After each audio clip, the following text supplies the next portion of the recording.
Give me a C. A bouncy C. 3 people on Earth would have a clue what that was. 2 of them are right here. That's it. And the other guy's giggling. Yeah. Hello again, everybody. Welcome back to the Opinionated Musings of Eric and Tim. I still love that name. Number 3 now. I like it too. Yeah. This time, we decided to talk a little bit about acoustic songs. Eric emailed me the other day and told me that he is beginning some prep work for another EP that he's going to be doing later on this year. And you said you were going to be doing acoustic versions of some of your other songs. Isn't that right? Right, exactly. And it's probably, I'll be lucky to get it out by the end of the year because the prep has been going extremely slow because I'm stuck on acoustic guitar. It's hard to play acoustic guitar compared to electric. For sure. It reveals a lot. Yeah, exactly. So, and I'm still kind of playing with, how I'm going to record it, like as far as, miking it and running it through the Kemper. Because I want to run it through the Kemper so I can use some effects and some amp, sims and stuff. Because I don't want it to be, I want to use like all acoustic instruments, but I don't want it to necessarily just sound like just all acoustic guitar, if that makes sense. Right. You don't want to sound like just some dude at a campfire, right? Exactly. Yeah. But what prompted me thinking about this video was that you had asked my opinion on what to do, if it was a good idea to do an acoustic album like that. And I thought, yeah, go ahead and do that. And I started thinking about it. I'm like, thinking back, there's some examples of bands doing acoustic covers of their own material or of other people's material, and it being absolutely awesome. And then there's also been some examples of it going horribly wrong.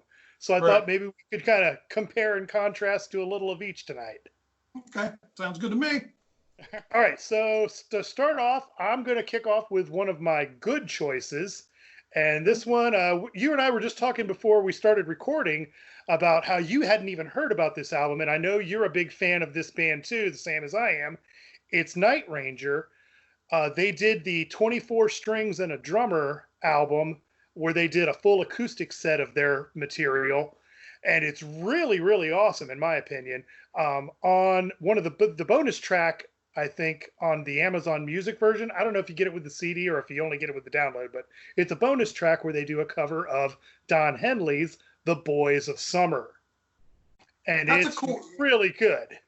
That's a cool song that I heard a band, like an alternative 90s band, did a version of it. I want to say it was the Ataris. Have you ever heard of them? Heard of them, yeah. I think that's who did. They did a version of that song, and I actually liked it. The original Don Henley song, and it's probably just because I'm not a huge Don Henley fan. I think he's kind of an ass. But I wasn't a huge fan of the original song, but hearing the Ataris version, like more of a rock version of it, I really like that song now. So I'm very anxious to give that Night Ranger version a listen. I'm kind of like you with the original of it. I don't hate Don Henley, but I was never a huge fan of the original. But hearing Night Ranger's take on it, and of course with Night Ranger's vocal harmonies, they're just awesome. Yeah, and I honestly like this version better than the original. It's just amazing, in my opinion. Okay, well, I definitely have to check that out.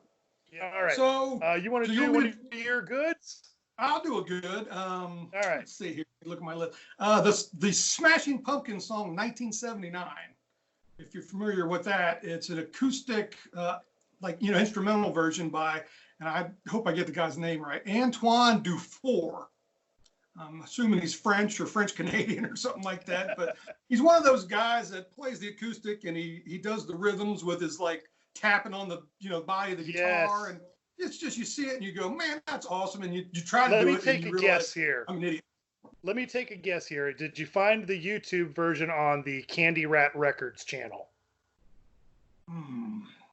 I don't even know. Because everybody that's on that channel sounds exactly like who you're talking about. Oh, really? It's Candy Rat Records, and it's all these guys that do the fingerstyle stuff, and they're doing like the percussion stuff on the guitar, and it's just mind-boggling to watch them do like everything at once. It's just kind of a unique take on that song. You'll definitely want to check out their YouTube channel then, Candy Rat Records, because everything on there is like that. And they've got guys, a lot of, that's where I found Don Ross and several other Oh, guys. They have all their stuff on that channel. yeah. Don Ross didn't make my list only because he doesn't do a lot of covers. He does a lot of, or he doesn't do a lot of covers that I know. He's mainly, you know, but I love his original music. There's a couple guys we'll get to on our honorable mentions that, but he's. Oh, if we're doing original acoustic stuff, we could do like a whole nother video of that. But yeah, we did try to keep this one to just covers.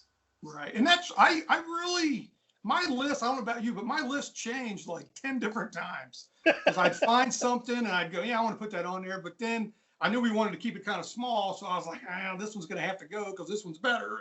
Yeah. All right. I'm going to throw in one of my not so great ones right now. This was actually one that it took me forever to remember. We got to talking about, you know, there's examples of acoustic covers going great and acoustic covers going horribly wrong. And I knew that there was 1,001 examples of the not so great side, but I could not for the life of me think of any of them when I was trying to write my list out. And I think it's not one of mine, is it? It's not one of mine. I mean, that was the honorable mention. But okay. But it's like, I think it's because as a listener, you tend to want to focus on the stuff that you want to listen to. So if you hear a version of something that's awful, you put it out of your mind and you move on. And then if somebody asks you to go back and find it, you're like, wait, no, what was that one again? Yeah, I don't know about you. I had a hard time making together a list of ones that I didn't like, just mainly because, you know, if I didn't like something, I'm probably not going to remember it. And I'm not going to seek it out to listen to it again. Right. So, well, and the reason I wanted to talk about the ones that didn't go well was because you were telling me you were starting the prep work for your EP. And so I was thinking, well, here's a good chance to talk about what it is that makes the good ones great and what went wrong in the bad ones. And hopefully that would give you some ammo towards building your songs and you'd know, okay, other bands have tried this and it has sucked. So I'm going to try and not do that. It'll probably just ixnay this whole idea of mine. 100%. I'm not going to do that. At all. Okay, but no, my first bad pick was a group called AZTEC Camera, who did an acoustic version of Van Halen's Jump. And it is mind-boggling in its badness. Is it only guitar or is it, I mean, no, it's a full band. I mean, they got like drums and piano and acoustic guitar. It's all acoustic instruments. Okay. But they slowed it down to like this kind of dreary coffee shop tempo. And so they did the keyboard riff, the song basically on piano. Barely. I mean, like they have the riff sprinkled in the piano part here and there, and you kind of hear the guitar kind of arpeggiating that chord progression. But it's like, okay, what's the most important part about Jump? It ain't the lyrics. It's the riff. Sure? It's the riff. It's the energy. It's the up-tempo-ness of it. It's the feel of that song. And they decided, all right, our version, we're going to focus on the lyrics. Let's take away all the cool stuff. I mean, it's like they just said, let's focus on the least important part and ignore everything that made the song awesome. Did they do this for like a movie or something? Or I'm like, no, is this this is just like on one of their albums? No, I don't. I mean, I really don't know anything else about them. Yeah, I don't know anything else about them. Several years ago, one of my friends from high school showed it to me and said, "Oh my God, Tim, you have to listen to this because I know Jump is your favorite song." And I remember replying to them, "Why did you torture me like this?" Thanks for nothing. Yes. Remind me to punch you the next time I see you. Yeah, I don't know why anybody would want to take a song like Jump and make it a slow song. It doesn't make a lot of sense to me. it kind of tied into something I did want to talk about was that, a lot of bands are bad. A lot of bands, guys, it's just a bunch of guys that get together and they jam and somebody hits record and they're out of tune, they're off key, they're just bad. And people say, oh, that is the worst cover ever. No, they just suck. Yeah. There's a difference. There's a big difference. The bad covers have to come from people who actually have talent and who just made every wrong decision along the way. Right. Well, that actually leads into one of my bad ones, if you're ready for it. Go for it. The artist is Ryan Adams, who, I don't know if you know him or not, kind of like a singer-songwriter kind of guy. Yeah. Has got some stuff that I really like and is a talented guy. But I don't even know where I heard this. I'm sure it was in a show or something. But he did his own version of "Shake It Off" by Taylor Swift, who I had heard the song, but I didn't know it was Taylor Swift because she's not really on my radar of artists that I listen to. But kind of what you were saying. Ryan Adams is a talented guy, but why he chose to do the world doesn't need covers of Taylor Swift songs. Yeah, not in this my early. opinion. I'm not even sure if the world needs Taylor Swift at this point. But we definitely don't need Ryan Adams doing covers of Taylor Swift songs, or T Swift, I should say. T Swift, yes. All right, well, let's pick it back up then with a good one. I got, and this is going to go way back, I think everybody knows this song, Signs by Tesla. Oh, okay. Yeah. Who did it originally, though? It was a band. I don't remember if they were from the 60s or the 70s, but they were called the 5-Man Electrical Band, which is funny when you think that Tesla did an acoustic version of it. Right. But didn't Tesla kind of tweak the name of that album or something to kind of reflect that or something? Wasn't that called? Yeah, it was called the 5-Man Acoustical Jam. Okay. Right. Well, I didn't remember the name of that band, but now that you say that, it rings a bell. Yeah. Yeah, that was a big Tesla hit. took that one. That's one where I think they did better than the original, because if you've listened to the original, it's just so cheesy. Yeah, like really, really cheesy. The one sad thing about that, though, is except for guys like us that are big fans of that genre of music, that's probably Tesla's biggest hit, and they didn't even write it. So yeah, probably. Well, no, Tesla also had the love song too. Well, I'm hit. saying as far as just moms driving down the road in their minivan hearing a Tesla song, that's probably the song. Yeah, you're probably right. Yeah, that's rather. They're gonna they've got great waving songs. out the window and. Yeah, Tesla's got a bunch of great songs. Yeah. They're probably most known for that one, unfortunately. You're probably right. You're probably right. They made a ton of money on, I'm sure. So. Oh, yeah. Well, and they did the right way with that song. They took that song and they stripped it down to just the bare essentials of what's important in that song. And then they just added their own energy to it, which is what the original was lacking, was some energy. The original was very just kind of even. I was going to ask you about... I'm sure I've heard the original, but it's been so many years, I don't remember it. I was going to ask you what kind of vibe the original had. Was it like slower?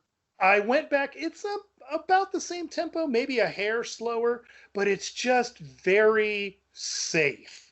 And there's no edge to the vocals. They're just, signs everywhere, sign. It's just a very straight ahead, sing-songy, right. Nothing exceptional about it at all, which makes me wonder, why did they pick that song to do? But man, I'm glad they did.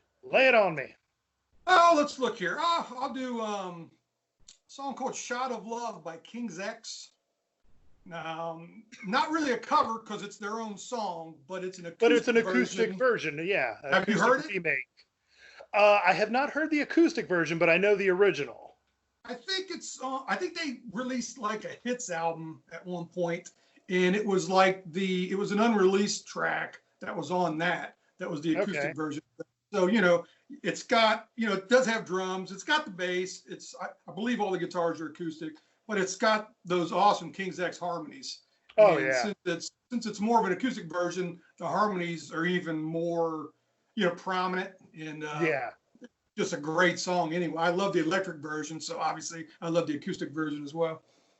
Even not hearing the acoustic version of that one, the only way that pick coming from you would have been shocking to me is if you told me it was horrible. Oh, right, right. Well, you and I are both such huge King's X fans, so that's I thought about maybe not including that since it wasn't a cover technically, but No, I think that falls within the framework we set out. okay, Into cool. one of my bad picks, which is an artist remaking his own song as an acoustic.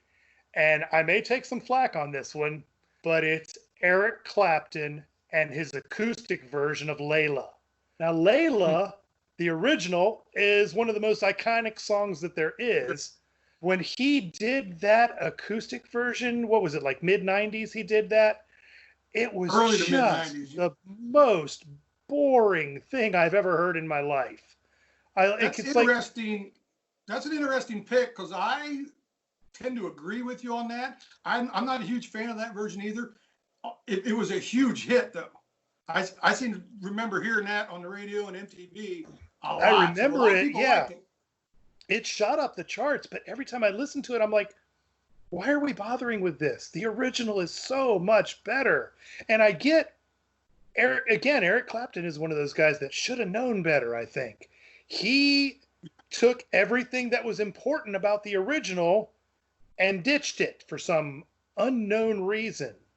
Like the riff is still kind of in there in the acoustic version, but So it's slow. really not recognizable, and it's so slow it just makes me want to fall asleep. Well, that song, Layla, correct me if I'm wrong, but I believe that was written kind of about his love for George Harrison's wife that Eric Clapton was in That's love the with. rumor. Yeah, that's And the rumor. Clapton did eventually end up with her after her and Harrison got divorced. But Yeah, so there's a whole the sordid tale in that history. the original Layla, the guitar, the bends on the guitar, and you can almost hear the pain in his voice when Oh he's yeah, singing that. And none of that is in the acoustic version, I don't think. exactly, So, exactly. That's what right, it's. Everything that was important about the song chucked out the window. right. So that brings up a band called Whalebone that I had found when you had mentioned, earlier when we were making these lists that you were going to put Layla on here. It got me thinking. There's this band called Whalebone, and they did an acoustic version of Layla that actually I think does work. And when I went to look for that, I actually found them doing the song by Dire Straits called Romeo and Juliet. Are you familiar with that song? I'm not familiar with that one, but I did play the link that you sent me of Whalebone doing Layla, and you're right. It's You liked it? really, really good. Well, I didn't know much about Whalebone up to that point, but I've been listening to a lot of them lately, because it's kind of, as I'm prepping for that, that EP I was going to do. And I had found the Romeo and Juliet, and that's actually the track that I'm including here. I'm a big fan of the original Dire Straits version anyway. And they did it, and the music is kind of similar as far as the guitar, but the vocal melody line they do on acoustic guitar as well. And it's for anybody that knows that song, it's a very pretty song, and I just think that Whalebone did a really, really good version of it. So I'd recommend checking that out as well, especially if you like their Yeah, I'm gonna have to version. look for that one. Yep, Yeah, I'm definitely. gonna have to listen to both of those again, and I'm not familiar with the original from Dire Straits either. I know a ton of Dire Straits, but not that one. So, all right, so I'm gonna pick another good one here now off my list, and I'm gonna mangle this poor guy's name. It's Luca Stricagnoli. Stricagnoli. Stricagnoli. He's I think another I one of had those that at guys Olive off Garden. Candy Rat Records. Oh, okay. He's off that channel, and he does an acoustic version, all instrumental, of AC/DC's Thunderstruck that is just jaw dropping. I mean, On starts acoustic, real right? slow on acoustic, yeah. I think I've and heard starts doing the and he starts doing the percussion and everything on the guitar with it, right. and just starts playing that doing that on acoustic, which you think anytime I've tried to play that riff on an acoustic, it sounded like just Yeah, it's coming out of my butt. I hear Every you. time I've tried to play it on acoustic, it's just sounded 100 times worse. Yeah, well, I definitely don't think I've ever tried it on acoustic. Thank goodness. But I've Like I'll heard just be sitting somebody with an do acoustic and that. I get bored, and yeah, I've heard somebody it's a do guy. Thunderstruck on acoustic. I don't know if it's the same guy, but I remember thinking, well, this is because I'm not a huge fan of the original. But I remember thinking, well, this is really cool. So I'd be interested to know Yeah, if the one I heard, if it's the same guy you're talking about. yeah, this guy he throws in these percussion hits on the body of the acoustic that are it's really different. He doesn't do just the straight kind of rock rhythm that ACDC does, and it works so well. It's really, really good. All right. Well, I've only got one more lousy cover on my list. Like I said earlier, I had a hard time coming up with something that I didn't like. But it is Every Breath You Take by the Police, that was covered by Jose Feliciano. And it's not an instrumental version. I mean, he sung on it too, but I don't think Jose Feliciano has any business doing a cover of Every Breath You Take. And I was not a fan. Not a fan of it. I haven't heard of him. I haven't heard that version. Well, So I'm going to take your word on it. like you were saying, I mean, he didn't really try to do anything to make it his own. I mean, obviously he didn't write the song, but he just basically, he just sounds like a guy in a coffee shop singing Every Breath You Take. He didn't make anything his own about it. You know what I mean? He didn't try to change it up, change the tempo up or the rhythm or anything like that. He, like I said, he just sounds like your average guy in a coffee shop. So Yeah. very uninspired, I guess you'd say. All right. Well, I've only got one more pick on my not so great list too, so I'll go ahead and get that out of the way, and then we can finish with some good stuff. Okay. And again, this is another example of somebody that really should have known better, because they're really a good artist overall. It's Sheryl Crow, and she did an acoustic cover of "Sweet Child of Mine." Right. What were you thinking, Cheryl? It's a perfect example of taking everything important about a song and chucking it out the window. You have to think or hope, maybe I should say you have to hope that her management or somebody, the record company or somebody made her do that. I feel a little better about it if I think she didn't want to do it, but was forced to do it. You know what I mean? Because if she wanted to do that and that's what we got, heaven help us. Yeah. Well, and that was even not if good. they wanted to do an acoustic version of it, somewhere along the way, somebody should have said, no, this isn't working. We need to rethink this completely. And nobody did. And it got released. And our ears are that much worse for it. Well, I've got a couple honorable mentions, not really honorable mentions, just basically people that I wanted to bring up. Do you have any as well? I've got one honorable mention. Why don't you go ahead and do one of yours? I'll do mine, then you do your other one. Then we'll get to whatever's left on our good list. I don't have actual songs. I just got a couple guys that I wanted to bring up, like a guy named Andy McKee. I don't know if you know any of his stuff. Killer acoustic guitar player. A lot of people know it. You mentioned earlier Don Ross, another guy that I love to just watch on YouTube or something like that because he's just a killer guitar player. And then Greg Koch, you remember, or I'm sure you know him from YouTube. He does the guitar videos for Wildwood Instruments in Colorado. Kind of a big dude. I haven't seen those. Oh, really? I'd have to check him out. Yeah, no, I haven't seen any of him. The other guys I've heard of, but Greg I haven't, so I'm gonna have to check him out too. Greg Koch is a really good guitar player. He's really a funny guy too, and he did an acoustic album about a year or so ago where he actually covered. He's got a song called "Fall from Grace" that has vocals and all that he did on one of his earlier albums, and he did an acoustic version of that with all instrumental. Really, really cool. So as far as honorable mention, even though it's not really a cover, it's his own song, kind of like that King's X song. Really good guitar playing in that, so I wanted to mention that as well. So what do you got? Yeah. My honorable mention, and I don't know if I'm saying the band name right or not. I think it's Fleesh. It looks like flesh, but it's got two E's, so I don't know if they pronounce it Fleesh or Flesh. Never But heard it's of a them. duo, guy and a girl, that did a cover of The Pass by Rush. Ooh. And I made it my honorable mention because they do put some electric guitar in there, like he does the lead electric, and some of the clean parts are still the electric too, but the rest of it's acoustic and drums and the lady singing, and she has just got a beautiful voice, and they do a really, really good job of capturing the emotion and the feel of that song. I was going to say that's a very powerful song. So, I'm always intrigued whenever anybody does a Rush cover. So I'm definitely gonna have to check that out for sure. Yeah, there's Are some they ones I've like on a seen that record are. label, or are they I'd just have like to YouTube look. act? I'd have to look. I think they have an album out because I know they did a couple of Rush songs. I think they also did a version of Time Stand Still. But their version of The Pass was much, much better. Okay.